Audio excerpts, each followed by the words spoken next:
Hello and welcome back to Much to Do About Rugby, where we chat about quite a lot of stuff to do with rugby. Today, Mal has prepared a few questions for us and we've prepared a few answers for him. So I'm going to let him take the lead on this one. Go for it, Mal.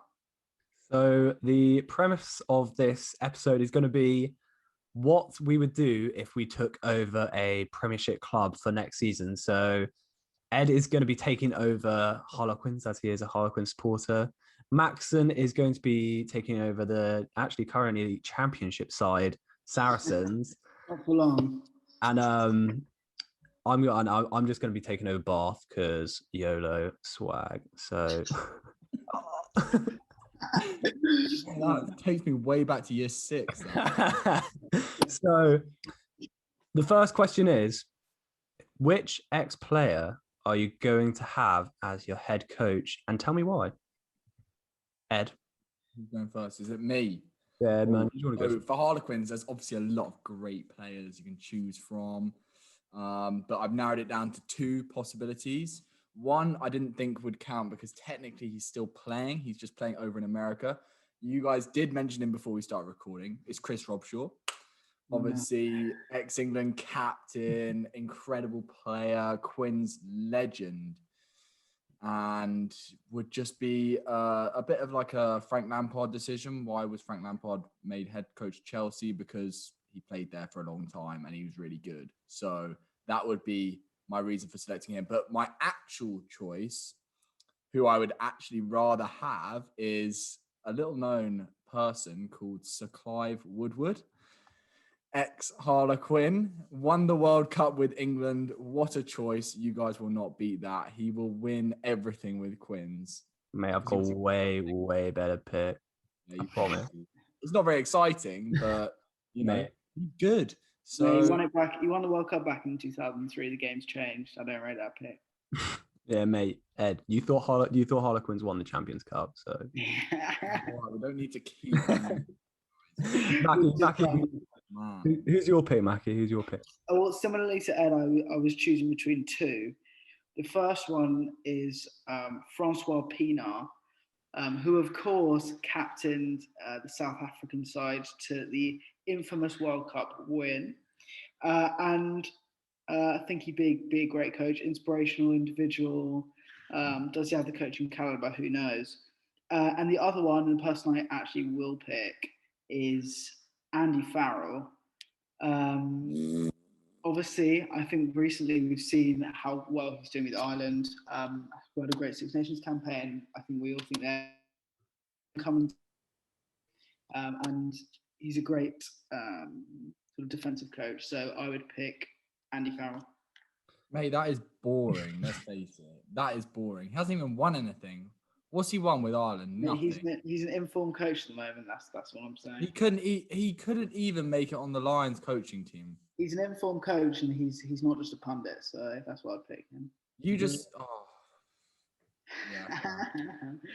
That's what Pienaar's pretty good though as well. That'd be pretty cool. Yeah, that's 2 pretty solid picks. So for my pick, I didn't actually pick a player who is ex. I mean, when I said ex player, I meant just someone who used to play rugby, not just someone who played for the club. So what I've done is I've actually going to force Johnny Sexton to retire and become every time with the Johnny Sexton. He's pretty much on his last legs. So I think it's time. He's a great player, and I'm sure he'll be a great coach. Like a bit like Ronan O'Gara for La Rochelle. He's putting a few strings there, like doing some bits. Force him into retirement. And I'm sure he'll be a great coach. To be fair, it's about time someone did that. Like, he's way past it. Let's face it. Yeah. So if you see Johnny Sexton retire and then someone become the coach Bath, you heard it here first. The most random move. Never played in England. To be fair, like the most realistic out of all of them is probably yours, Maxim, because Clive Woodward's doing punditry now, and Andy Farrell's literally coach of Ireland. Yeah. And if Sarries make it big again, I can feasibly see that happening. Well, Sarries, let's face it, they're just going to win the Champions Cup next season or something stupid. They are way better than everyone else. We're going to Challenge Cup. which I'm sure Sarries will be favourites of. If we get promotion, obviously, we only have a 60-point margin in the second game at home. So it's a bit worrying. After saying that we thought that we might lose to Ealing in that when we were in that what's it called, clubhouse chat, I was getting worried about those two games. That was stupid. That is awful. Just to ask as well, Max, and if you have been watching the games at all, how's Elliot Daly been playing? Yeah, he's been playing all right. Like I think he had that one game against, I can't remember who it was, one of the better teams in the Championship where he actually tore it up. And he's been playing well still at 13. Like, yeah, obviously it's in the Championship. Like I don't know whether he's going to be able to convert it over into a Lions test against South Africa. Like I'm doubtful. Mate, if he's playing 13. And also or maybe, but like as we mentioned before, like the jump from Championship to international rugby itself is obviously massive, even more so into a high pressure Lions environment. And the last game he would have played is a Championship playoff, which pretty intense. Against a dank Ealing side. When 60-0. So I don't know, I'm doubtful, but I'm pleased with the way they're playing. Billy Vunipola also been playing outrageously well. This must be the closest Championship playoff there's ever been. Well, funnily enough, I don't actually think Ealing could have gone up if they'd won, because they essentially failed the stadium requirements, and they failed to fill in the form when the Premiership told them to do it. So I'm don't tell a word for it. I'm pretty sure if they'd lost anyway, Sarries would have gone through. So basically, what we're saying is literally impossible for the teams that have been in the Premiership this season and Saracens to not be in the Premiership. If it's like once every 2 seasons, they'll be in the Premiership. Like anyone else will. If Ealing can't do it, and they're obviously the second best side and probably have the most money coming in, I don't know. Could a Nottingham? Who else is there? What you mean, like as stadium stuff? Yeah, who has a stadium? No. So I think the issue was, I think their stadium, they said they filled out all the requirements. It was literally more so just like a paperwork thing, and they like missed deadlines for it. So like I think they could theoretically, but their stadium's tiny. I think it's like 5,000 people, which is literally so small. I'd go. Ealing's just down the road. Actually, it's not really. It's quite far. London is far away from everything else in London, man. You're in London, but you're not really in London. Okay, let's move on to the next question, I guess. Mal, what is it? Mackie, I'm going to go with you on this one. Since you've been gassing up Sarries a bit, with the return to the Premiership imminent, it seems, which 3 players would you be bringing in to strengthen that squad even further? Yes. Well, the first position I've gone for is a number 9. I think it's a big weakness of Sarries at the moment. I think we have Aled Davies. It's Aled Davies, who is really not very good in my opinion. And then Tom Whiteley, who's recently left. So who else would I bring in other than Antoine Dupont, of course? It's the first player I would come in the 9 position. Boring. He just wouldn't sign for Sarries though. That's so unrealistic. Like he's just won the Champions Cup with Toulouse. They are the best on Europe. How many guys playing for France at the moment, or even in the past, like French players, do you know that play for Premiership clubs? Like we've got, I can think of a couple like Louis Picamol and Serge Betson a bit of a while back, but other than that, like I can't think of anyone off the top of my head that plays for France and then not for a French team really. Yeah. So I think it's very unlikely that we would see any of the top quality French players moving to England. It's probably to do with the history as well.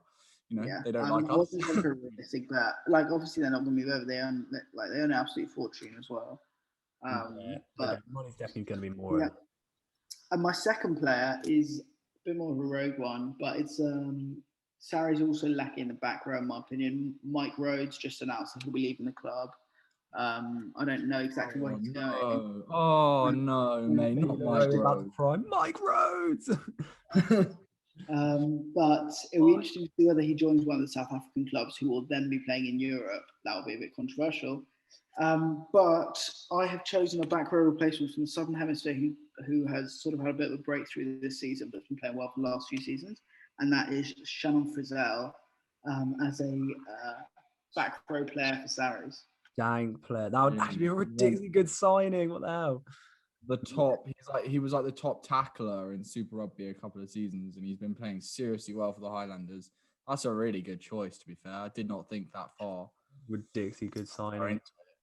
Yeah, well, my thoughts would be with the return of Ben Earl to Sarries, it would be a back row of Frizzell, Ben Earl, and Billy Vinapola. Where Jackson Ray play? Oh, sorry, what am I saying? Jackson Ray, yeah, of course. Jackson Ray, boss man. Poor Jackson Ray. And my third and final one would be some back three and also utility back support, also from New Zealand, given Sarries lost, obviously, Liam Williams, who was a standout back three for them. I would replace with Rico Ioane. As a back three. No, back three and centre. So yeah, Utility back, mate. Utility back. There's a bit of cover. So those would be my three: Antoine Dupont, Shannon Frizzell, and Rico Ioane. Mate, for real, that is sweaty. Sweaty. Sarries would win. Would Sarries win the Champions Cup with that team? Definitely. Well, they win it with their team as it is, so yeah, probably. Do you think Sarries will be favourites for the Premiership next season? Yes. No, them and Exeter will be fighting out. Like Saracens, like half their players will be off the back of a Lions tour for a start, so they'll be seasoned to say the least. They're not seasoned already. You know, they're playing for England, half of them. So also you got the Safa boys that are going to be playing against the Lions in there as well, like Vincent Koch and people like that. Oh, Koch. And then, mate, they'll be fine. They'll be fine. And then we've got the returning Max Malins and Ben Earl. Yeah, they'll tear it off.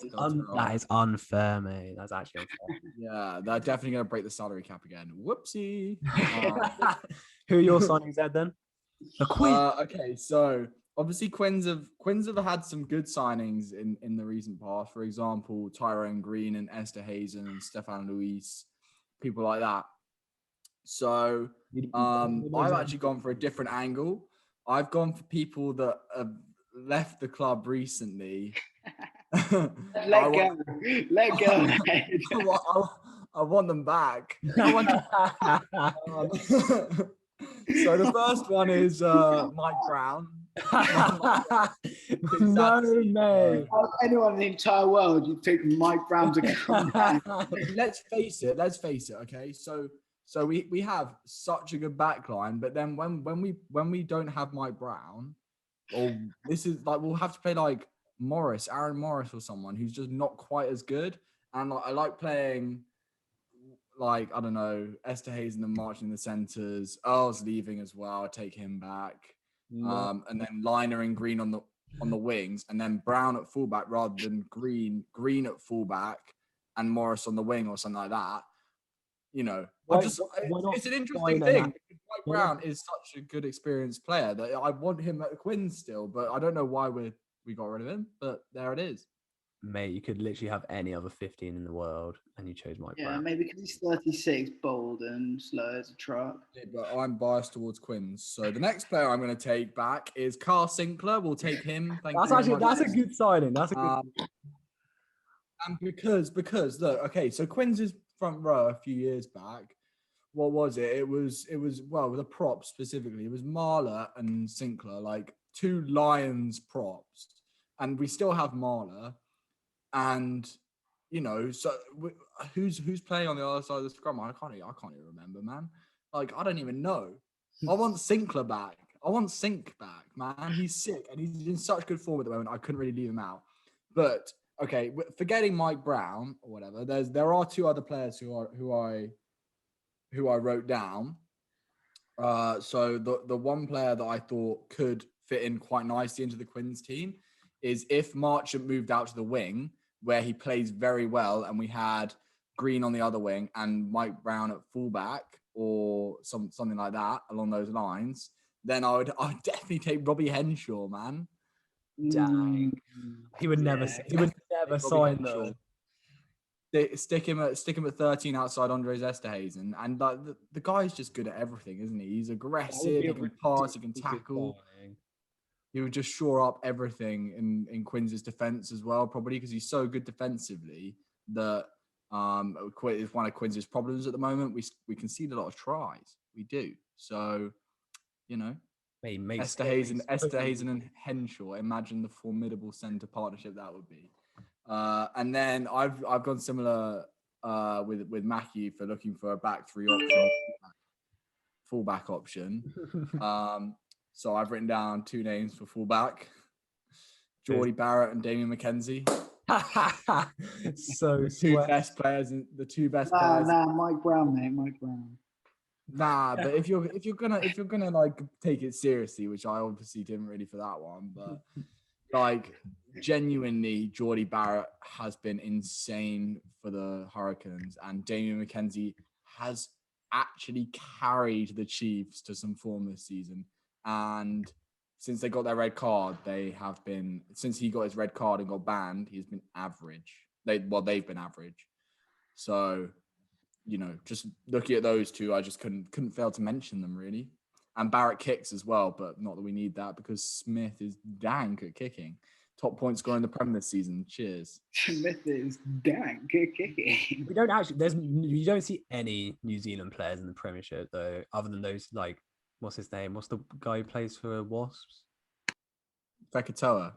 Yeah, there's like technically, and the other guy and the guy who Jimmy. Yeah, it's all like ex All Blacks players who like throughout their career.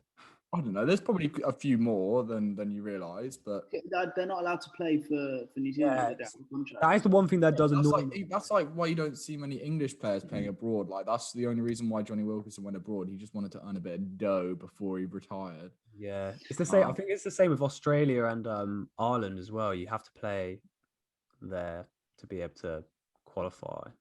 Back living in Ireland. Kind of sad, but do you want to hear my 3 signings? Yeah. I actually got a dank signing. I actually tried to make it semi-realistic, and my first one is actually quite ridiculous. It's actually it's going to be part of the make the perfect back 3 for a club. Hamish Watson. So then you got Hamish Watson, Underhill, and Faletau. That's unfair, mate. Yeah, that's mate. I can actually see that happening. He plays for Edinburgh. Is he Scottish? Can you really have Zach Mercer out of the team? Like, no, he's moving to France. Yeah. Is he? Yeah. Mate, he can't get in the England team. He wants some dollar. Yeah. He wants some Wonga. Yeah. Some of that dodo, but rub those fingers, man. Rub those fingers. Some of that dodo because he can't get into the England team. Count your shekels, man. And then the second position where there was a bit of an opening is in the lock for Bath, because they got Charlie Ewells, who I don't even think is that good, to be honest, but he plays for England. But then to go alongside him, I've only gone and signed the best lock in Europe right now, Will Skelton. Oh yeah, fair. He's quite big. Maybe. And he also used to play for Sarries in the Prem, so I'm sure he wouldn't mind a return after spending a season or something in La Rochelle, earning some dollar, and he's come back to Bath to win nothing. So yeah, he absolutely tore it up Sarries. I remember he literally dwarfed people. Mate, he's way too good. He's actually insane, Will Skelton. Like he's been one of the best players in Europe this year. Especially. I was gonna say about Charlie Ewells. Who's that? So who is he? Like I honestly don't see him do anything in any rugby match I've ever watched. Like he literally starts. What does he do for England? Mate, I've got no. He's a workhorse. Yeah, okay, yeah, but what does he actually do? Like I see Joe Lawrence's a workhorse. I see him do more, and he's been injured for the last 15 years. Mate, Charlie Ewells is just. No, Charlie Ewells, he hits those rocks and those tackles. Just hits the rocks, mate. Really dang. So good, he rocks. But yeah, and then for my final signing, I've gone for also a back three player, and it's kind of doesn't really count. Whoa, doesn't really count because he's been actually had to retire from rugby to I can't even remember, become like a doctor or something. But it's Kenki Fukuoka.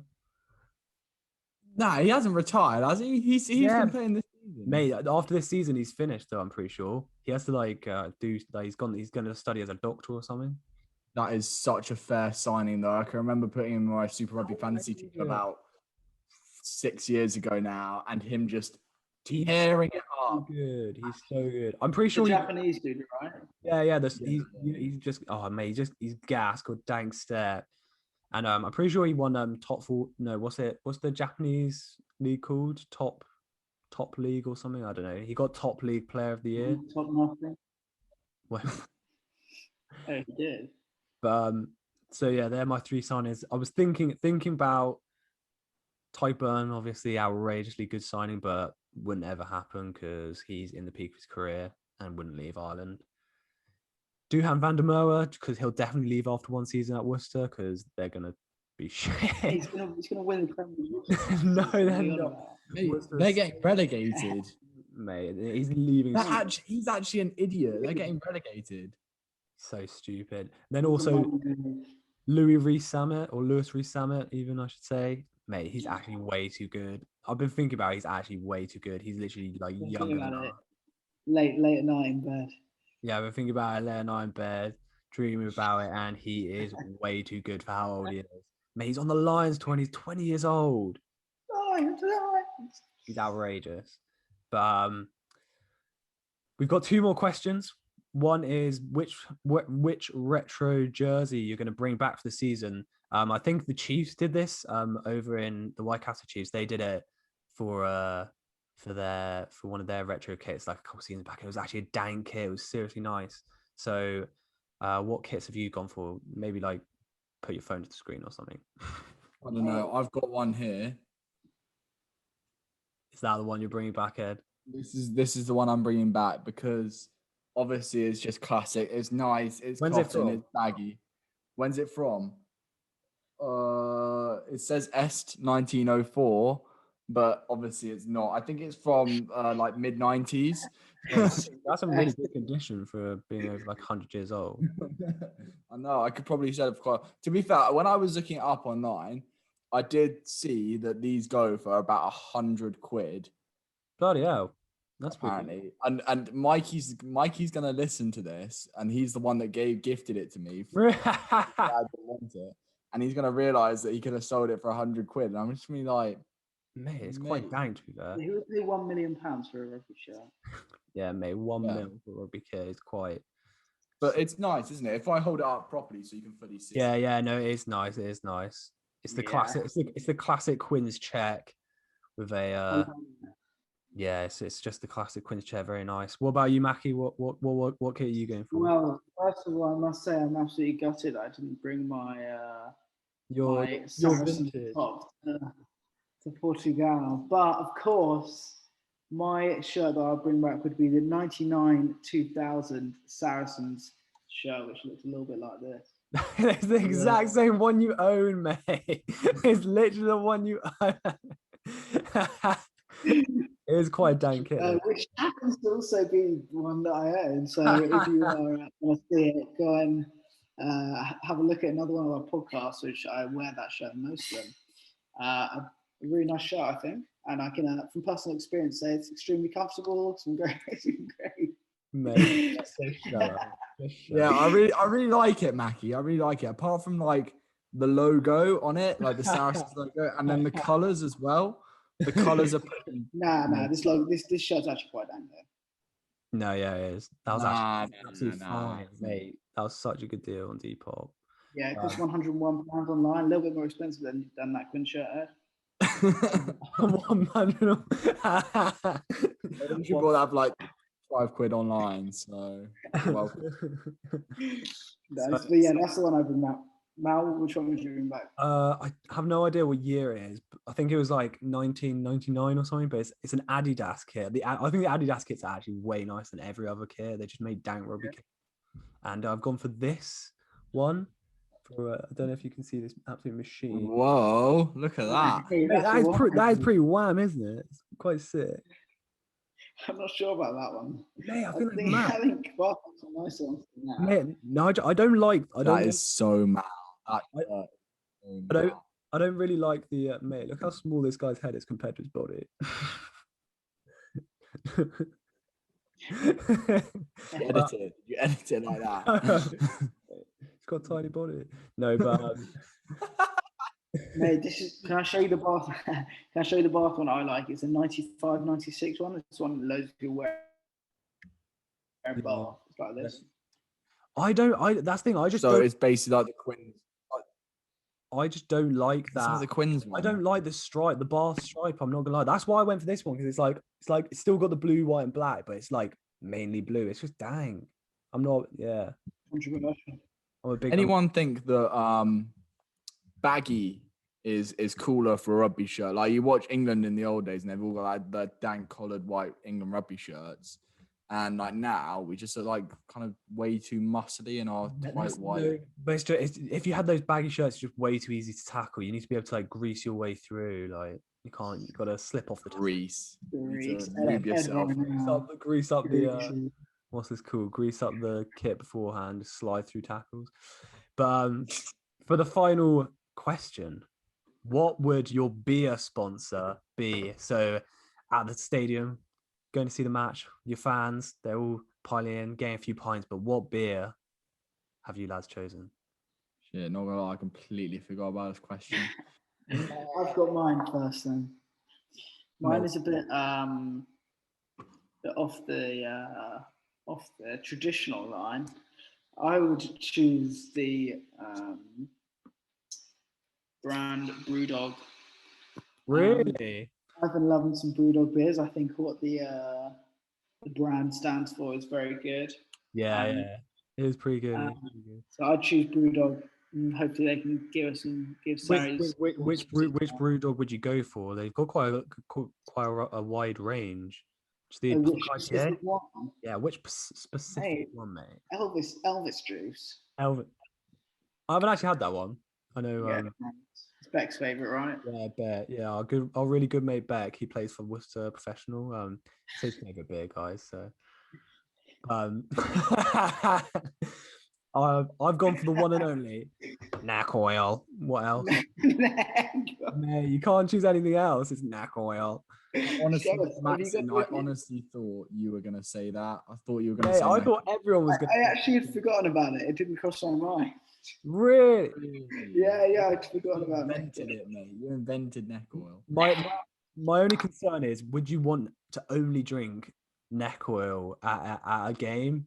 Well, I don't know if you want more of like a non-IPA, more of a lager, like Stella or something. I mean, the neck oil would would make your neck quite oily, so that might be a bit uncomfortable after a while.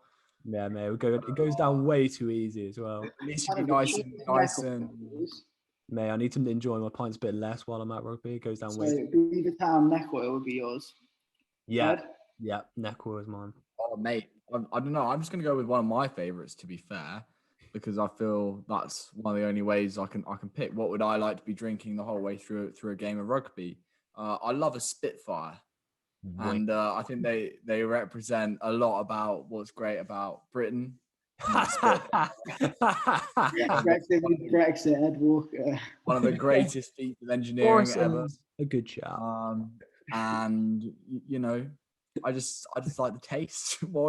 I could literally plow through a few of them. Really? Maybe about 4 and then throw up quite quickly. knowing my tolerance, but yeah, no, I do think it's very enjoyable. Good tasting beer, and also like what? Kent Spitfire. That what you're saying? Yeah. What are you looking at? No. I'm just wondering. Nah, it's just it's good. Really often when I'm not that this is interesting for anyone to listen to, but often when I'm in the supermarket, I often look at the beers or the craft ales, and Spitfire is the one that does take my fancy more than often. Yeah, that is incredible, Ed. Thank you very much for that input. Also, quick shout out. We do have a big announcement. Someone on the pod to the name of Max and Lambert has recently been selected for England Southwest Touch Rugby. That is incredible stuff, Max. And how do you feel? Mate, I feel amazing to be touching. Man, that's actually quite dank. How did you manage that? Oh, I just went to a trial. Shout out to everyone at Bath Uni Touch and London Vipers Touch. But yeah, no, just went to a trial, and then we'll hopefully be playing at the Nationals later on in the summer, which gets live streamed on YouTube. So stay tuned. Oh, nice. Mate, we might have to stream it. We might have to put the link on the old podcast website. Yeah, love it. Yeah, so we all get to see you get absolutely demolished because you're so unfit. Yeah, got 8 weeks to get fit. For real, do you actually have to train for it though? Do you have to get fit for it or? Yeah, definitely need to get fit. I do. It's a 2-day event, so like we stay over at a hotel. I don't know where exactly it is this year, and 2 full days of touch. So yeah, I definitely need to train.